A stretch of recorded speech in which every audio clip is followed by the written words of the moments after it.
दुश्मन को प्यार दोगे तो गला ही काटेगा। दुश्मन को दुश्मन मानकर व्यवहार करोगे तो कभी हारोगे नहीं। रोना चाहिए एकांत में। बिन रोए किन पाइया प्रेम प्यारा मीत। हे नाथ, आप ही हमें सामर्थ्य दो कि हमारे अंदर कोई विकार न रहे। जबकि वो मेरा विषय नहीं है, वो इंद्रियों का विषय है। अगर समझ पा रहे हो अध्यात्म है ये।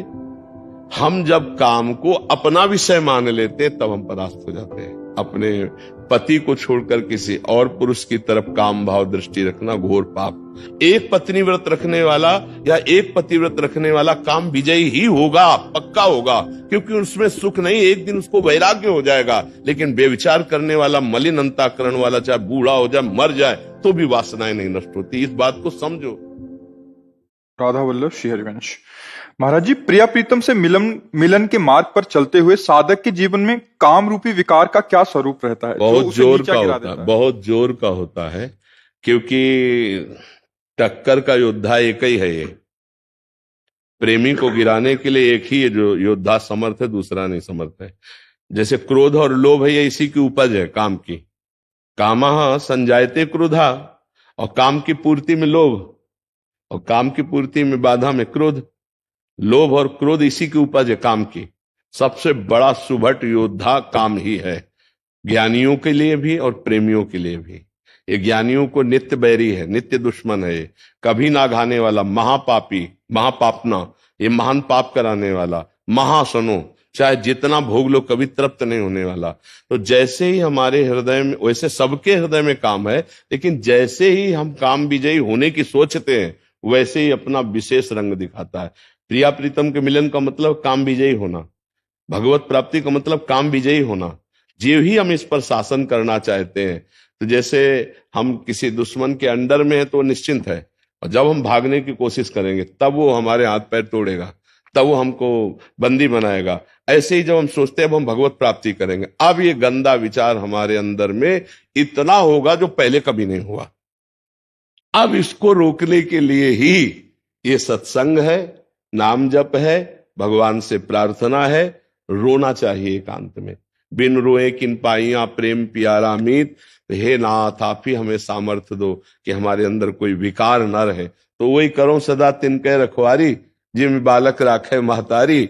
वही भगवान माँ की तरह बचाते हुए, प्यार करते हुए आगे बढ़ाते हैं। बकाया है बहुत बड़ा शत्रु, ये सबसे बड़ा शत्रु है, चाहे कोई भी हो। ये इस दुश्मन को बिना नाम जप के और बिना गुरु आश्रय के परास्त नहीं किया जा सकता है। भगवान ने काम पर विजय प्राप्त करने के लिए अर्जुन को आज्ञा दी है कि बहुत खाने वाला, कभी ना घाने वाला, ज्ञानियों का नित्य दुश्मन ये काम है, यही गिराता है।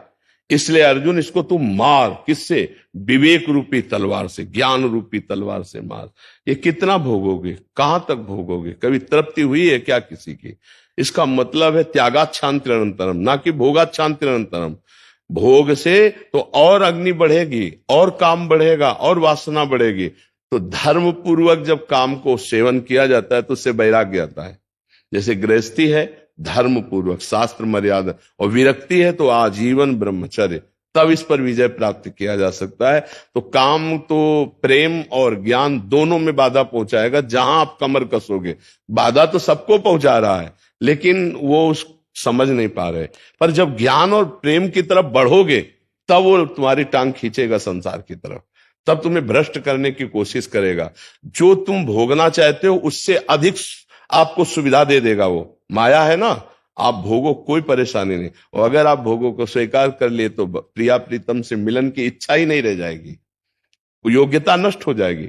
भोगेश्वर प्रसक्तानाम तयापहृत चेतसाम व्यवसायत्मिका बुद्धि समाधो न विधीयते। जिसका चित्त भोग और ऐश्वर्य ने अपहृत कर लिया है, मुझे भगवत प्राप्ति कर ली, वो ऐसा सोच ही नहीं सकता है। वो वही सोच सकता है जो भोगों का त्याग कर रहा है, और जिसके हृदय में भगवान की कृपा से ये बात आ गई कि मानव जीवन की दिव्यता भगवत साक्षात्कार करना। अब इन भोगों में फंस करके मैं अपने जीवन को नष्ट नहीं करूंगा। तो गृहस्थ होते हुए, हर कर्तव्य करते हुए धर्म से चलता है, भगवान का नाम जप करता है। और देखो, एक खास बात यह कि जितने भी विकार है ये तभी हमको परास्त करते जब इनको बहुत प्यार देते हैं। दुश्मन को प्यार दोगे तो गला ही काटेगा। दुश्मन को दुश्मन मानकर व्यवहार करोगे तो कभी हारोगे नहीं। क्योंकि धोखा नहीं हो पाएगा। अगर दुश्मन को दोस्त मान करके रख लिया तो गला काट देगा। हम लोग ये बेवकूफी कर चुके हैं बहुत जन्मों से कि काम क्रोध लोभ मोह मद मत्सरी हमारे मन में है, हृदय में है, देखो, पर हम इनको इतना छुपा के रखते हैं कि किसी से कह नहीं सकते। हमारे अंदर जो ये हमारा नाश कर रहे हैं, बोलो हम इनके खिलाफ हैं या अनुकूल हैं? अंदर से देखना। अगर सभा में खड़े होके पूछा जाए आपके अंदर काम है, तो आप पूरा झूठ बोल देंगे, नहीं जी। आपके अंदर अहंकार है? नहीं जी, मेरे अंदर अहंकार कहाँ है। अर्थात आप दुश्मनों को छुपा रहे हैं ना, अपने हृदय के दुश्मनों को आप छुपा रहे हैं बड़ी सेफ्टी से। हर आदमी छुपाता है। और अगर दुश्मनों को चौड़े में खड़ा करके इनको दुश्मन बना दो और फिर इनकी खिलाफत करो, तो खास बात यह कि तुम्हें इसलिए परास्त नहीं कर सकते क्योंकि तुम्हारे दस्तखत के बिना इनमें कोई पावर नहीं। जैसे मन नेत्रेंद्र के साथ हुआ, मुझे रूप देखना है, मुझे नहीं देखना है। आंख खुली भला दिखा दे, नहीं देखना है। जब हम स्वीकृति दे देंगे, अच्छा देख लो, तो ऐसे नेत्र घूम जाएंगे, हम देख लेंगे। नेत्रेंद्री मन के साथ नहीं रूप देख सकती जब तक हम नहीं चाहेंगे। श्रवणेंद्री मन के साथ तब तक शब्द नहीं सुन सकती जब तक हम नहीं चाहेंगे। ऐसे हर इंद्री तब तक भोग नहीं भोग सकती जब तक हम नहीं चाहेंगे। तो हम चाह को अपनी ना जानकर इनकी चाह को अपनी मान लिया, इसलिए हमारा नाश हो रहा है। मांग रहा है अंदर से काम, और हम क्या कर रहे हैं? हम मान लिए कि ये मेरी मांग है और मैं मर। दुश्मन की बात को हम अपनी बात मान लिए, तो हम मरते चले जा रहे, जबकि वो मेरा विषय नहीं है, वो इंद्रियों का विषय है। अगर समझ पा रहे हो अध्यात्म है ये। हम जब काम को अपना विषय मान लेते तब हम परास्त हो जाते हैं, नहीं, जबकि वो आपकी मांग नहीं, आपके दुश्मन काम की मांग है। यही ना समझ होने के कारण हम कहते हैं कि हमें ज्ञान तो है कि मैं गलत कर रहा हूं, पर मैं रोक नहीं पाता हूं। इसलिए नहीं रोक पाते हो कि आपने जो गलत आपको सलाह दे रहा था, उसकी सलाह को आपने अपनी मांग मान ली, इसलिए आप गलत कर गए। तो अब ये काम को रोकने के लिए आपके अंदर विवेक चाहिए और धर्म चाहिए। ये दो चीजें। गृहस्थ हो तो धर्म पूर्वक अपने विषय का सेवन करो, तो भगवान की प्राप्ति में बाधा नहीं पड़ेगी। विरक्त हो तो किसी भी तरह से विषय संयोग है ही नहीं, क्योंकि विरक्त है। गृहस्थ में एक मर्यादा है। अब जैसे पति पत्नी का भाव है, गृहस्थ में जो अन्य भी भोग हैं, अगर उन्हें धर्म पूर्वक आप सेवन नहीं करते तो अपराध है, अधर्म पूर्वक अगर आप सेवन करते तो अपराध है। दोनों बातें हैं। बहुत धर्म पूर्वक उनका सेवन करना है क्योंकि आप गृहस्थ हैं। अधर्म पूर्वक भोगों का त्याग करना है। जैसे ब्याह हो गया, अपने पति को छोड़कर किसी और पुरुष की तरफ काम भाव दृष्टि रखना घोर पाप। अपनी पत्नी के सिवा किसी और स्त्री की तरफ दृष्टि रख, ये घोर पाप। अब ये कहां, आज का समाज धीरे धीरे बदलता चला जा रहा है ना, तो वो कैसे हो, तो मलिन हृदय भला काम विजयी होगा। तो गृहस्थ में धर्म पूर्वक भोगा हुआ काम भी उसे भगवत प्राप्ति करा देगा। विरक्त में किसी भी तरह से काम का सेवन ना करते हुए वो सच्चिदानंद भगवान को प्राप्त होता है। अभी आप देख लीजिए, काम पर विजय प्राप्त करने के लिए दो ही उपाय है।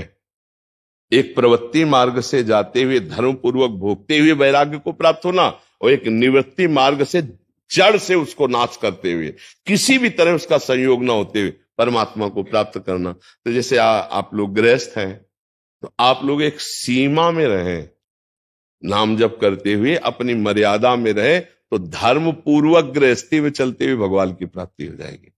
ये विश्वास कर लीजिए।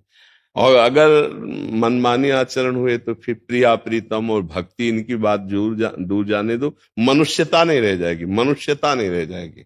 देखो, पूर्व से ही गलती ना हो, हम इसीलिए इसका विरोध करते हैं। जो आजकल मित्रता का नाटक खेला जाता है ना, एक बॉयफ्रेंड गर्लफ्रेंड ब्रेकअप, ये नौटंकी नाटक विदेशों में होता होगा, हमारे भारत की मर्यादा नहीं, ये पवित्र कार्य नहीं है। तो भगवत प्राप्ति या प्रिया प्रीतम से मिलन ये तभी हो सकता है जब हमारा चरित्र पवित्र हो, जब हमारी इंद्रियां पवित्र हो, हमारा मन पवित्र हो, हम काम विजयी हो।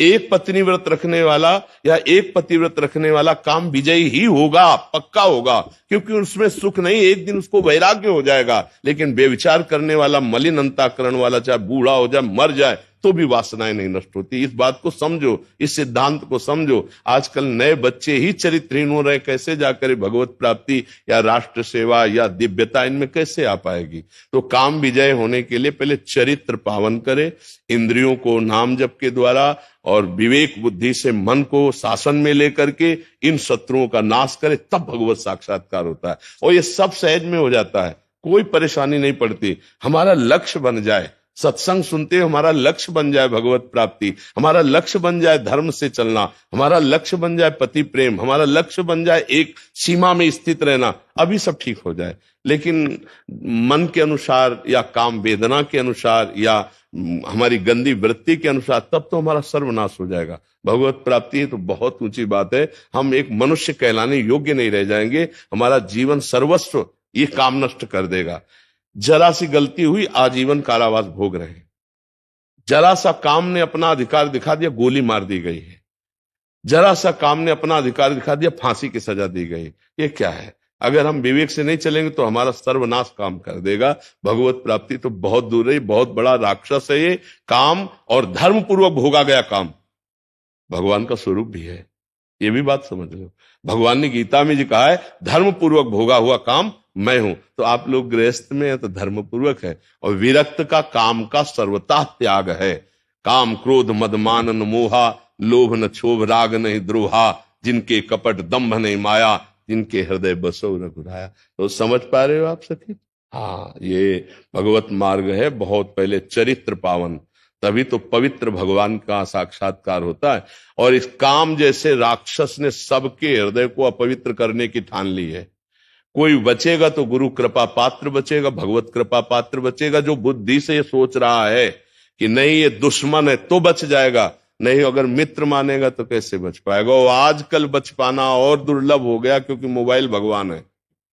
मोबाइल भगवान में जहां जो जिस प्रदेश का जिस देश का जो चाहो दृश्य देख सकते हो, नहीं उसमें सब कुछ विराजमान है, वो विश्व रूप है। मोबाइल मानो भगवान का विश्व रूप है, आप जो चाहो देख सकते हो। नए नए बच्चे पढ़े लिखे अब मोबाइल में गंदी बातें देखेंगे, गंदे विचार आएंगे, गंदी क्रियाएं करेंगे, कैसे उनको भगवत प्राप्ति का लक्ष्य बनेगा? कैसे? भगवत प्राप्ति तो बहुत दुर्लभ बात है, मनुष्यता नहीं आ पा रही है।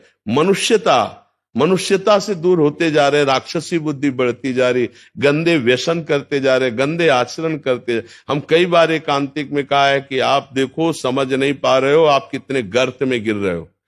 आज ये बॉयफ्रेंड से बेकअप, कल उस बॉयफ्रेंड से, परसों उस बॉयफ्रेंड से, ऐसे गर्लफ्रेंड से है क्या? इसे अगर सच्ची भाषा में कहो तो व्यभिचार कहते हैं। और इस व्यभिचार दोष से जिसका चित्त युक्त है, वो पूरा जीवन अपना बर्बाद कर रहा है, क्योंकि वो व्यसन से युक्त हो जाएगा, गंदी बात से युक्त हो जाएगा। परमार्थ की बात जाने दो, व्यवहार ठीक से नहीं निभा पाएगा, एक परिवार को वो नहीं सुखी कर पाएगा। एक परिवार में वो अगर जाएगा तो वो सुखी नहीं कर पाएगा, क्योंकि उसकी वृत्ति गंदी हो चुकी है। इसलिए हमें लगता है कि भगवत प्राप्ति के लिए आपने प्रश्न किया है तो बहुत ही श्रेष्ठ है। हम सब उन माता पिता से प्रार्थना करते हैं कि अपने बच्चों को सतमार्ग का उपदेश करें, बिना अध्यात्म के सुधार नहीं होता। और उन जवान भाइयों से प्रार्थना करते हैं कि आप अपने मन को सतमार्ग में लाइए, नहीं तो ये कभी आपको चैन नहीं लेने देगा। ऐसी गलतियां हो जाएंगी जिसे पूरा जीवन पश्चाताप करना पड़ेगा। ऐसी ऐसी गलती हो जाती है जिसका कोई, अगर दंड ना मिले भी, सरकारी कानूनी दंड ना मिले, हम बच जाते हैं, तो हमारा मन हमको जला जला के ऐसा दंड देता रहेगा, पूरे जीवन अशांति और असंतुष्टता रहेगी। जी।